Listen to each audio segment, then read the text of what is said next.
السلام علیکم ورحمۃ اللہ وبرکاتہ۔ اللہ تعالیٰ آپ لوگوں کو اپنے حفظ و امان میں رکھے۔ محترم ویورز، ناظرین، آج میں آپ لوگوں کے سامنے بہت ہی اہم ٹاپک، بہت ہی اہم عنوان کے تعلق سے کچھ باتیں کرنے والا ہوں۔ اس سے پہلے میں نے اچھا انسان کون کے اوپر ایک ویڈیو بنایا ہے اور حضور اکرم صلی اللہ علیہ وسلم کے فرمان کو اس میں ذکر کیا ہے، تو اچھے انسان کے تعلق سے جو بھی گائیڈ لائنس چاہیے آپ اس ویڈیو سے فائدہ اٹھا سکتے ہیں۔ اور اگر آپ کو ایسا لگتا ہے کہ کچھ فائدہ پہنچ رہا ہے اور اچھی باتیں ہیں بطور تذکیر بھی کہی جا رہی ہیں، تو آپ ہمارے چینل جو ٹرو اینڈ ریئلٹی ٹرو کے نام سے ہے اس کو سبسکرائب کریں گے، لائک کریں گے، شیئر کریں گے، اور شیئر کرنے میں آپ جو ہے سستی نہیں کریں گے، کیونکہ اس میں آپ کو بھی نیکی ملتی ہے، اور بیل آئیکن کو لازماً پریس کریں گے۔ تو اچھے انسان کے ساتھ ساتھ ہمیں یہ معلوم ہونا چاہیے کہ برے انسان بھی کون ہیں، تاکہ دونوں کے درمیان تمیز ہو جائے۔ ہمارے اندر کہیں اگر اچھائی والی صفت پائی جاتی ہے تو ہمیں شکریہ ادا کرنا چاہیے۔ اگر ہمارے اندر وہ صفت جو برے انسان میں پائی جاتی ہے اگر ہمارے اندر بھی پائی جا رہی ہے تو اس صفت کو دور کرنے کی کوشش کرتے رہنا چاہیے، اور کوشش ہی کرنی چاہیے۔ انسان کی جو شخصیت ہے وہ اس کے ظاہری اعمال سے اور اس کے کردار سے، اس کے افعال سے نمایاں ہوتی ہے۔ اس کی شخصیت کا اس کے کیریکٹر سے پتہ چلتا ہے، اور دنیا میں ہر شخص فطری طور پر چاہتا ہے کہ وہ اچھے لوگوں کے ساتھ ہی رہے اور برے لوگوں سے کیا کرے، کنارہ کشی اختیار کرے۔ اور حضور اکرم صلی اللہ علیہ وسلم نے باضابطہ طور پر تو یہ تعلیم دی ہے کہ اچھے لوگوں کے ساتھ رہا جائے، اور اچھے لوگوں کی مثال تو ان لوگوں کی مثال ہے جو خوشبو کی طرح ہے۔ آپ ان کے ساتھ رہیں گے تو خوشبو اپنے ساتھ لے کر جائیں گے۔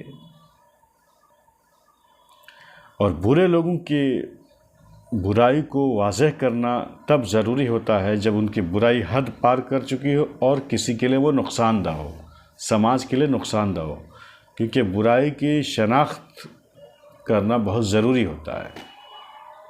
برائی کی شناخت اگر آپ نہیں کریں گے تو پھر کیسے پتہ چلے گا کہ یہ چیز بری ہے؟ اس لیے وہ غیبت میں شمار نہیں ہو۔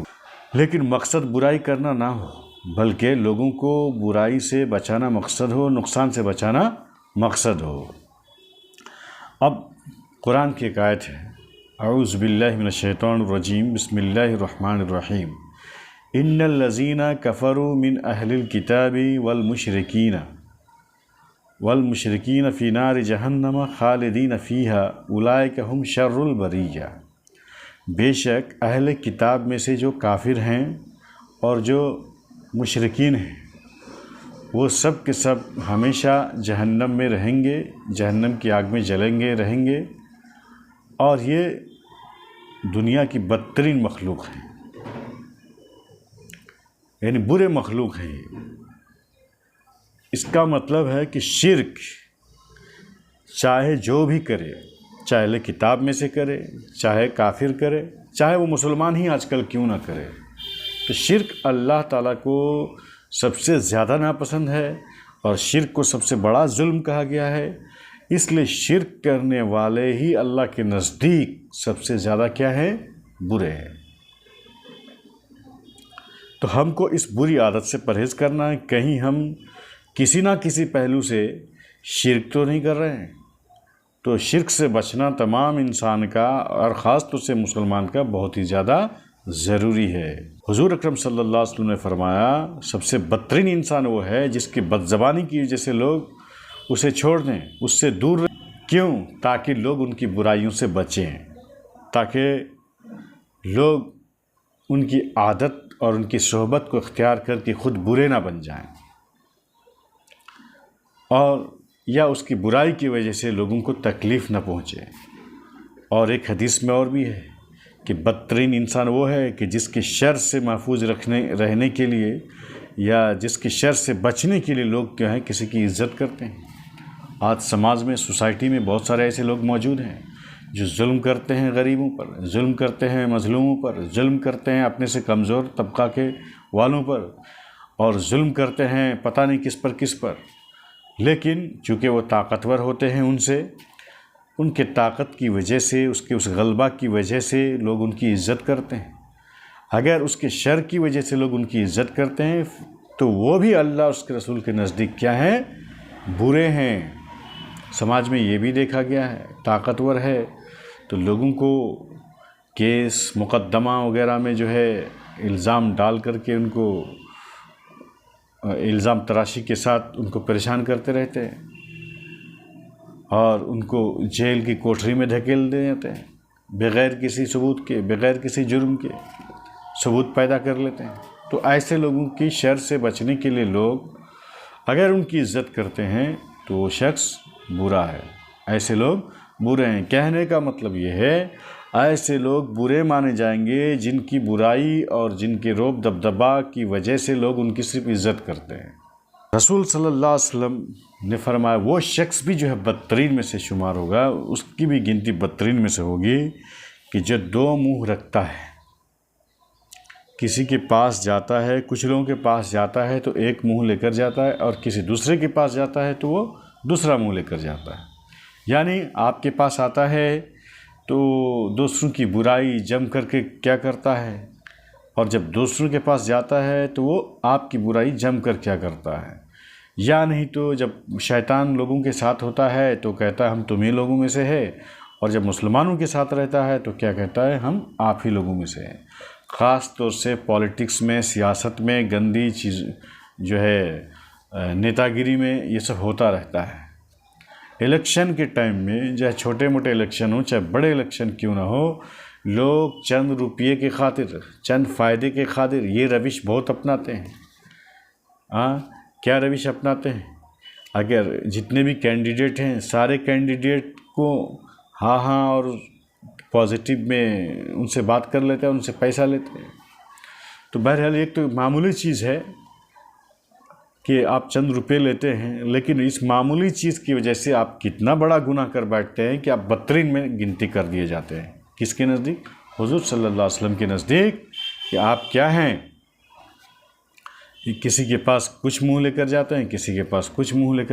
اللہ کے بندوں میں سے برے وہ لوگ بھی ہیں جو چغل خوری کرتے ہیں، جو محبت کرنے والوں کے درمیان تفرقہ ڈالتے ہیں، اور جو بھلے لوگوں کی کیا کرتے ہیں عیب ڈھونڈتے ہیں، اور جو قبروں کو کیا بنا لیتے ہیں مسجد بنا لیتے ہیں. چغل خوری کرنا یہ اچھی عادت نہیں ہے. چغل خوری کرنے والا پہلے جنت میں نہیں جائے گا، چاہے مسلمان ہی کیوں نہ ہو. دو سماج محبت کر رہے ہیں، دو بھائی محبت کر رہے ہیں، دو ملک آپس میں محبت کر رہے ہیں، لیکن ان دو کے بیچ میں کوئی تیسرا گروہ آ جاتا ہے، تیسرا آدمی آ جاتا ہے، اور ان دونوں کی محبت کو کیا کرتا ہے؟ نفرت میں بدل دیتا ہے. دونوں کی محبت کو ایک دوسرے کی دشمنی میں بدل دیتا ہے. تو ایسے لوگ بھی کیا ہیں؟ ناپسند ہیں، برے لوگ ہیں. ایسے لوگ بھی برے ہیں جو اچھے لوگ جو ہوتے ہیں، پرہیزگار لوگ جو ہوتے ہیں، اللہ کے پسندیدہ مخلوق میں سے ہوتے ہیں، ان کی جو ہے عیب کو ڈھونڈتے ہیں. ایک انسان میں نے بتایا کہ 100% کبھی بھی پرفیکٹ اور کمپلیٹ نہیں ہو سکتا. ان کی اس کی کوئی نہ کوئی کمی ہوگی، کیونکہ وہ انسان ہے. اس کی اس کمی کو، اس کی اس عیب کو نکال کر کے لوگوں کے سامنے ظاہر کرتے ہیں تاکہ اس کا جو ہے اثر جو اچھا ہونے کے سلسلے میں ہے وہ ختم ہو جائے. یعنی اس کے اثرات جو اس کی اچھائی کو بیان کرتے ہیں وہ ختم ہو جائے. تو ایسے لوگ جو اچھے لوگوں کی عیب کو ڈھونڈتے ہیں وہ بھی برے ہیں. اور قبر تو قبر ہے. لوگ کو کہا گیا ہے کہ وہ سجدہ کس کے سامنے کریں گے؟ اللہ کے سامنے کریں گے. اللہ کے سامنے ہی صرف سر کو جھکائیں گے. لیکن لوگ اگر قبر کے پاس جا کر اپنے سر کو جھکانے لگتے ہیں اور اللہ کے سامنے جو کام کرنا چاہیے وہ کام سجدہ قبر میں کر لیتے ہیں تو وہ لوگ بھی برے ہی مانے جاتے ہیں. اور اللہ کے رسول صلی اللہ علیہ وسلم نے ایسے لوگوں کو بھی برا کہا ہے. ایسے لوگ بھی برے ہیں جو دوسروں کی دنیا بنانے میں اپنی آخرت کو برباد کر دیں. سماج میں ایسے لوگ بہت سارے ہیں. وہ لوگ جو میں نے بتایا کہ روب دبدبا والے ہیں، یا ایسے لوگ جو تھوڑے بہت پیسہ رکھتے ہیں، ان کی حمایت کر کے گرچہ وہ ظلم کرتے نظر آتے ہیں، ان کی مدد کر کے لوگ کیا کرتے ہیں، اپنی آخرت کو خراب کر لیتے ہیں۔ یا ایسے لوگ جو دوسروں کی تفریح کرتے ہیں، دوسروں کو ہنساتے ہیں، لطیفہ گوئی وغیرہ کرتے ہیں، یا چٹکلے باز ہیں، تو تب کسی خاص حد تک تو وہ تفریح فراہم کرتے ہیں، لیکن جھوٹی بات بول کر کے وہ کیا کرتے ہیں، اپنی آخرت کو برباد کر لیتے ہیں۔ ایسے بھی لوگ ہیں جو کسی کے لیے کچھ لوگ جھوٹی گواہی دیتے ہیں، جانتے ہیں کہ یہ شخص ظالم ہے، اس نے یہ جرم نہیں کیا ہے، جانتے ہیں کہ یہ شخص ظالم ہے اور فلاں شخص یہ مظلوم ہے، تو ظالم شخص کی حمایت میں مظلوم شخص کے لیے گواہ کوئی بن جاتا ہے، اور کبھی کبھی تو اس میں ایک پوری اجتماعیت بھی ہو جاتی ہے۔ تو ایسے لوگ بھی برے ہیں جو دوسروں کے بھلائی کے لیے دنیا میں اپنی آخرت کو کیا کرتے ہیں، خراب کر لیتے ہیں۔ عقل مند شخص وہ ہے جو اپنی دنیا بھی بنائے، دوسروں کی بھی دنیا بنائے، دوسروں کی بھی آخرت بنائے، اپنی بھی آخرت بنائے۔ ایسے لوگ بھی ایسے لوگوں کو بھی برا کہا گیا ہے جو تقدیر کے سلسلے میں بحث و مباحثہ کرتے ہیں۔ ایسے لوگ بھی برے ہیں جو تقدیر کے بارے میں کٹ ہو جاتے ہیں، ایسا کیوں ہے تقدیر میں، ویسا کیوں ہے تقدیر میں، بحث بازی ہے۔ اللہ کے رسول نے تقدیر کے سلسلے میں ڈسکشن کرنے سے منع کیا ہے، ناراض بھی ہوئے ہیں جو لوگ ایسا کرتے تھے۔ اس لیے تقدیر پر بحث کرنے والے بھی اچھے انسان نہیں ہو سکتے۔ آپ کو ایمان لانا ہے تو لانا ہے۔ قیامت کے دن کچھ لوگ ایسے ہوں گے جن کی طرف اللہ تعالیٰ جو ہے رحمت کی نظر سے دیکھے گا ہی نہیں، اور وہ دردناک عذاب سے دوچار ہوگا۔ اس میں سے کون کون لوگ ہوں گے جس کی طرف اللہ رحمت کی نظر سے نہیں دیکھے گا؟ پہلا وہ شخص ہوگا جو اپنی تہبند کو نیچے زمین پر گھسیٹ کر چلتا ہے، یعنی ایسا شخص جو اپنی تہبند کو لٹکاتا ہے۔ دوسرا وہ شخص جو احسان جتلاتا ہے۔ تیسرا وہ شخص جو جھوٹی قسم کھا کر اپنے مال کو بیچتا ہے۔ پوری فکس بات ہو گئی کہ ٹخنا سے نیچے کپڑا لٹکانا کیا ہے، جائز نہیں ہے۔ کیوں جائز نہیں ہے؟ کیونکہ اللہ تعالیٰ اس کو رحمت کی نظر سے نہیں دیکھے گا، تو اللہ کی رحمت کی ضرورت کس کو نہیں ہے؟ تمام انسان کو ہے۔ یہ تو واضح بات ہے۔ بہت سارے لوگ فیشن کے طور پر، یا بہت سارے لوگ ایسے ہی نادانی کے طور پر بھی، یا تکبر اور غرور کی وجہ سے ہی صحیح، ٹخنا سے نیچے لنگی ہو، پاجامہ ہو، پینٹ ہو، یا اور کوئی دوسرا جو لباس پہنتے ہیں کہ وہ ہو، لٹکا کر کے وہ چلتے ہیں۔ یہ اللہ کے رسول کو سخت ناپسند تھا۔ ایسا شخص بھی بہت پایا جاتا ہے آج کل، جو کسی کی پیسہ کے ذریعے، کسی بھی چیز کے ذریعے مدد کرتا ہے، اور مدد جب کرتا ہے وہ، تو اس مدد کے ذریعے کیا کرتا ہے، وہ کچھ فائدہ لینا چاہتا ہے، یا نہیں تو وہ بار بار کسی موقع پر اس چیز کو جتلاتا ہے۔ تو احسان جتلانے والا شخص بھی برا ہے، کپڑا ٹخنے سے نیچے لٹکانے والا شخص بھی برا ہے، اور ایسا شخص جو اپنے سامان کے عیب کو چھپاتا ہے اور بار بار قسم کھا کر اس کو بیچتا ہے، اپنی چرم زبانی کی وجہ سے چکنی چپڑی باتیں کر کے لوگوں کا دل موہ لیتا ہے، اور اس سامان کو عیب کے ساتھ بیچ دیتا ہے۔ تو ایسے شخص کے ساتھ بھی اللہ تعالیٰ رحمت کی نظر سے نہیں دیکھے گا۔ اس لیے ہمیں کیا کرنا چاہیے؟ کپڑا کو ٹخنے سے اوپر پہننا چاہیے۔ ہمیں کیا کرنا چاہیے؟ احسان نہیں جتلانا چاہیے۔ ہمیں کیا کرنا چاہیے؟ ہمیں جو بھی سامان ہے اس کے اندر جو کوالٹی ہے وہ بیان کرنا چاہیے، اور جو عیب ہے اس کو بھی ظاہر کر دینا چاہیے۔ صلی اللہ علیہ وسلم نے فرمایا، تہبند کا وہ حصہ جو ٹخنوں سے نیچے ہوگا وہ جہنم میں ہوگا۔ واقعہ بہت مشہور ہے کہ نبی صلی اللہ علیہ وسلم کے زمانے میں کوئی شخص تہبند کو گھسیٹ کر کے چل رہا تھا تو اس کو دھنسا دیا گیا۔ اللہ کے رسول نے کہا کہ یہ قیامت تک دھنستا رہے گا۔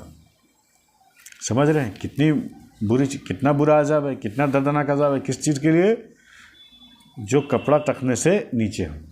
لیکن یہاں ایک قید بھی ہے کہ گھمنڈ نہیں ہونی چاہیے، لیکن کہیں کسی حدیث میں قید بھی ہے، کسی حدیث میں قید بھی نہیں ہے۔